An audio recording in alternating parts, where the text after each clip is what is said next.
Welcome back to History Class with Dr. W. In this lesson, we begin the discussion of a new chapter and a new topic, the period of creating a nation, the years after the Revolution leading up to the establishment of our Constitution and the new government. So in this first lesson, in this new chapter, we're going to talk a little bit about what government might look like in the aftermath of the Revolution. After all, for 6 or 7 years, the nation really wrestles with what government might look like before we establish the Constitution. It takes a period of experimentation, a number of different proposals, a lot of debate and discussion before we arrive at government as we know it today. So in this first lesson, we're going to talk about some of the possibilities for government in the aftermath of the Revolution. In the immediate aftermath of the American Revolution, few ideas were as central to the functioning of our state and local governments and what was to become our national government than the idea of virtue. In 1776, John Adams wrote, "Public virtue is the only foundation of republics. There must be a positive passion for the public good, the public interest." So this idea of civic virtue essentially means that citizens are willing to put the public good, the general good, above their own individual well-being and personal interests. Even now, our nation relies on a volunteer army, except in extreme times of war when we have occasionally implemented a draft. Even today, you might get the call from time to time to serve on a jury. And our nation really relies on a considerable amount of public service. If no one volunteered at the Humane Society or any number of other institutions, a lot of things would kind of fall apart in our society, even today. But this is particularly true in the years after the American Revolution, when we really rely on this idea of people sacrificing their individual interest for the public good. As we're going to discuss, while this is primarily an idea that focuses on men who might be serving in public office, it does impact women as well. And we talked a little bit in the previous lecture about the idea of Republican motherhood, and we're going to come back to that idea a little bit later in this lecture as well.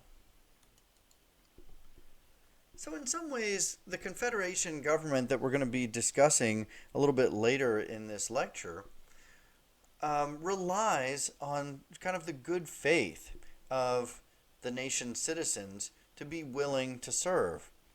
And while that certainly does go some distance in preserving the public well-being, what we're going to find throughout this period of the 6 or 7 years between the Revolution and the enactment of the Constitution is that there are challenges to this idea of virtue, this idea that we can just rely on people's good faith and their willingness to sacrifice themselves. We're going to see there are a number of episodes throughout that period that kind of challenge this idea that good faith is enough to preserve our country's well-being.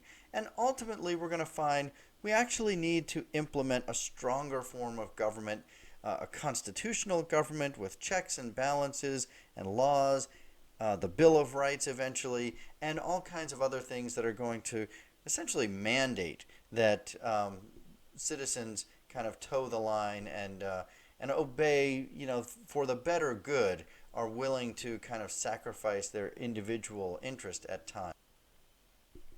There was no public figure in the new nation who represented this idea of virtue more thoroughly than George Washington. Washington had been a public figure at that time for more than 25 years. His service went all the way back to the early years of the French and Indian War, all the way through the American Revolution when he commanded the Continental Army, time and again enduring hardship and sacrifice in the face of all kinds of difficulty and trouble. And so Washington's reputation was without parallel during this period. And there are a couple of instances where he just secures that reputation as the ultimate in kind of civic virtue. One of them comes during an episode known as the Newburgh Conspiracy. This happened in 1783 when a group of former Army officers who had served during the Revolutionary War were complaining that the Continental government was not able to pay them their pensions and payment that they had been owed. We're going to talk about some of the financial difficulties of the Confederation government a little bit later. But in this particular episode, those soldiers were threatening to launch a rebellion in the face of these difficulties that they were not being paid. And so George Washington, on a cold winter's day, traveled to Newburgh, New York, to address his officer corps. And he stood before that group of angry officers ready to march and launch this rebellion, and just gave a very personal, impassioned speech asking that they not go through with this, that they kind of sacrifice their own interest for the betterment of the nation. And it was said that some people were in tears in the room, and it was just such a powerful speech that the officers didn't follow through with their rebellion. The other act, of course, that secured Washington as this virtuous kind of paragon was the fact that he stepped down as commander of the army in the aftermath of the Revolutionary War.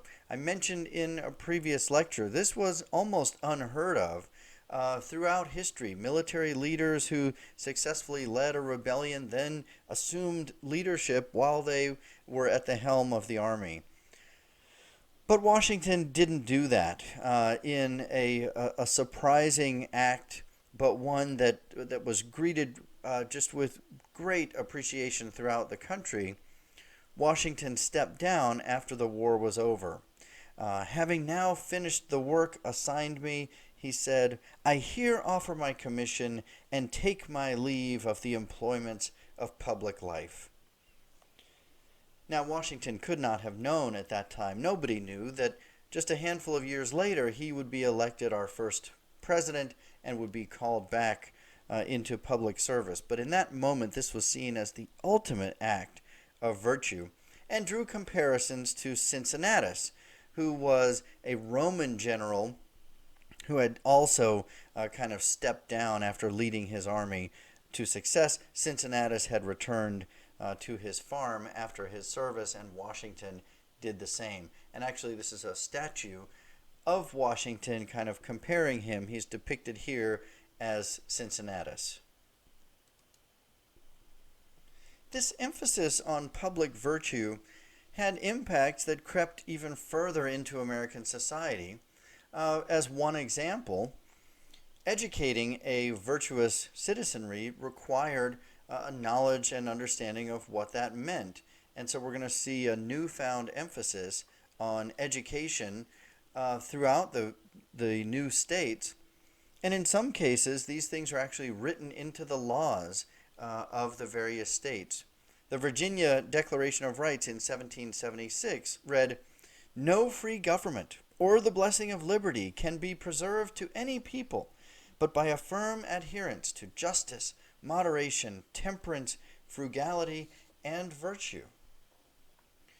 And so education became an important element of this, as states needed to instruct their children in particular of how to become virtuous citizens.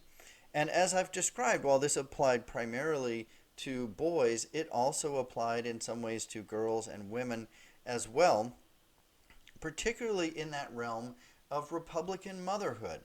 As I described in the previous lecture, women generally did much of the teaching at that time, and they certainly taught their children, whether boys or girls, and so women needed to understand how the government operated, how things worked, and what was required to be a good citizen. So women had a particular role to play.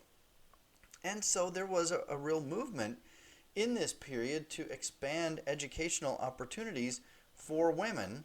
As one example, the Philadelphia Young Ladies Academy was established in 1787, and it taught women traditional kind of women's roles like dance, sewing, music, and so on. but also taught them oratory, history, rhetoric, and other things that were required to become virtuous citizens. We should note, though, that there are limits on the expansion of women's roles during this time. We are not hardly at the advent of a women's movement and women's independence and equality. There's still an insistence that women maintain their traditional roles in the home, taking care of domestic affairs. And you see, this is actually a very famous political cartoon of that time that we know as "Keep Within the Compass." And so you can kind of read around this inscription, "Keep within the compass, and you shall be sure to avoid many troubles with others."